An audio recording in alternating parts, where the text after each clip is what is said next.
Back to our set theory series. This is the lecture number 11 and this is a very short video. In this video we will discuss about the complement of a set. Fine. How you can define the complement of a set. So as you can see here, a member, an element is the member of U, universal set, but it is not the member of A. For an example, if suppose I am taking here A equals to 1 and 2 elements, fine. It's a universal set will be given to you. Suppose the universal set is given 2, 3, 4. This is the universal set.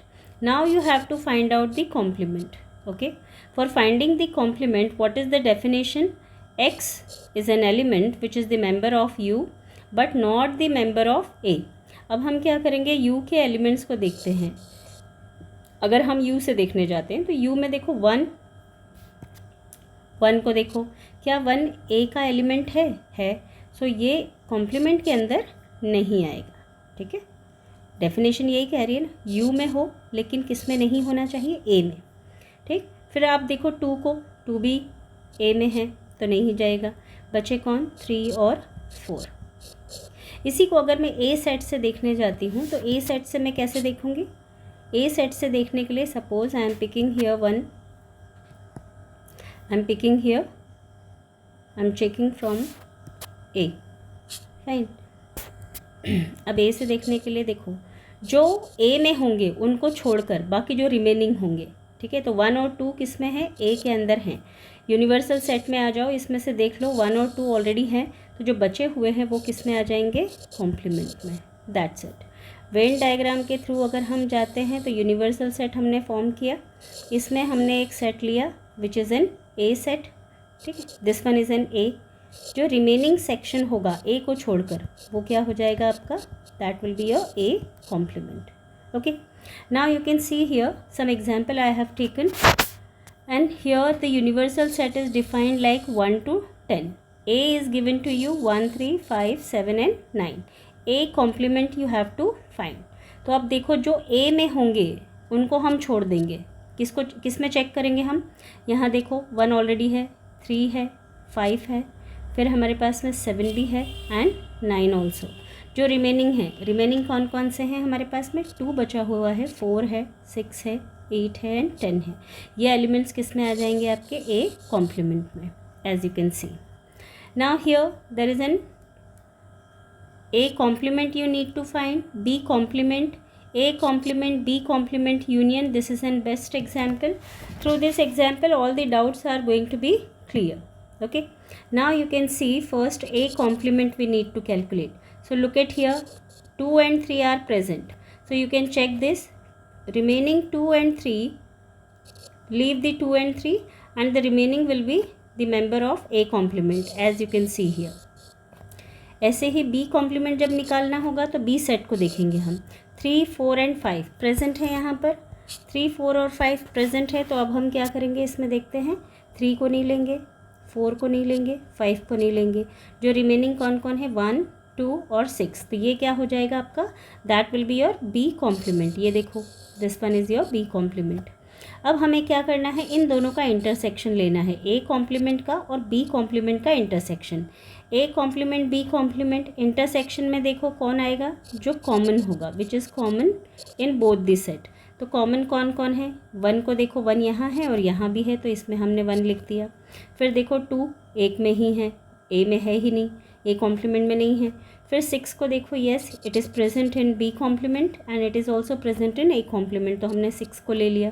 अब कौन से element रह गए हैं यहाँ पर, 5 और 4, तो वो तो यहाँ है ही नहीं, तो which is common we will write it here. The next we need to calculate here A union B. See, A union B, this is A and this is B, and remember this A union B, union का मतलब क्या है, सारे साथ में है ना, ऐसे आप इसको याद कर सकते हो. तो सारे एलिमेंट्स को हम देखेंगे, 2 को लिया, 3 को लिया, 3 ऑलरेडी है, अगेन आया है यहाँ पे, तो हम क्या करेंगे, यहाँ पर हम 2 को ले रहे हैं, 3 को ले रहे हैं. अब हम बी सेट को देखेंगे, तो बी सेट में 3 भी है लेकिन 3 ऑलरेडी हम ले चुके हैं, तो कौन आ जाएगा, 4 and 5. So this is your A union B. See here, this is your A union B. Now after calculating A union B, the next one is your Next we need to calculate here, that is AB complement, means A union B and whole complement. तो सबसे पहले हम क्या निकालेंगे, A union B। ये देखो A union B अभी हमने कैलकुलेट किया था। अब इस पूरे का कॉम्प्लीमेंट निकालना है, तो पूरे का कॉम्प्लीमेंट कैसे निकालेंगे, तो यहाँ देखो A यूनियन B अभी आपने कैलकुलेट किया है, वो क्या है 2, 3, 4 एंड 5। ठीक है, इन सारे एलिमेंट्स को हम किस में चेकआउट करेंगे, अपने यूनिवर्सल सेट में। यूनिवर्सल सेट में कौन कौन से एलिमेंट है, 1, 2, 3, 4, 5 एंड 6। फाइन। अब कॉम्प्लीमेंट में A यूनियन B के कॉम्प्लीमेंट में कौन आएगा, तो देखो इसको हमेशा हम कंपेयर करते हैं यूनिवर्सल सेट के साथ। जो A यूनियन B में होगा, ठीक है, जो कॉमन होगा उसको हम छोड़ देंगे, जो रिमेनिंग होगा उसको हम पिक करेंगे। तो 2 यहाँ है और यहाँ भी है, तो इसको हम नहीं लेंगे। 3 यहाँ भी है, नहीं लेंगे। 4 है, नहीं लेंगे। 5 इसको भी पिक नहीं करेंगे। बचा कौन, 1 एंड 6। तो 1 और 6 को हम क्या करेंगे, 1 एंड 6। ये सेट हमारा हो जाएगा A कॉम्प्लीमेंट B कॉम्प्लीमेंट में। यहाँ हमें क्या प्रूव करना है, एक this is actually this is an property. This property is called as De Morgan's law. Okay, so here this is an De Morgan's law. तो हमने क्या किया, पहले ये सेक्शन कैलकुलेट किया। अभी देखो आप कितना आया है, ये आपका 1 एंड 6। ठीक है, फिर A कॉम्प्लीमेंट B कॉम्प्लीमेंट अभी हमने यहाँ कैलकुलेट किया था, which is also 1 and 6 and both are equal. So hence this one is proved. Okay, now the next we will discuss the properties. What are the properties of it? So see here the complement law. What it says that complement law, see through the Venn diagram, if suppose this is an universal set and this is an set A, fine, and remaining section will be your A complement. You know this? भाई यही तो करते हैं हम, जो A में होता है उसको छोड़ के जो A कॉम्प्लीमेंट में होता है उसी को हम लेते हैं। तो यहाँ देखो, जब हम इन दोनों को यूनियन लेंगे, मतलब साथ में लेंगे, तो ये किसके इक्वल आता है, यूनिवर्सल सेट के। ये हमेशा ध्यान रखना, ठीक है। तो ये हमारा हो गया एक प्रॉपर्टी। अगर हम इनका इंटरसेक्शन ले लें आपस में, इंटरसेक्शन का मतलब क्या होता है, इस वाले पोर्शन में और इस वाले पोर्शन में कॉमन, तो कॉमन होगा ही नहीं कुछ, ठीक है। That's why it is A intersection A complement is equals to 5। ये इसकी एक प्रॉपर्टी है, ठीक है। These are the De Morgan's law।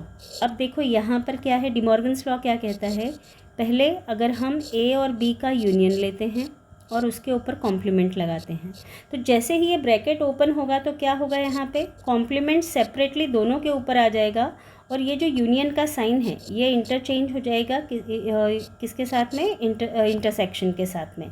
तो एक लॉ तो ये हो गया, और इसी का दूसरा लॉ अगर हम पिक करते हैं कि अगर A इंटरसेक्शन B है और इसका हम जब कॉम्प्लीमेंट लेते हैं, जैसे ही ये ब्रैकेट ओपन होगा तो दोनों के ऊपर कॉम्प्लीमेंट चला जाएगा इंडिविजुअली, और ये जो इंटरसेक्शन है वो रिप्लेस हो जाएगा किससे, यूनियन से।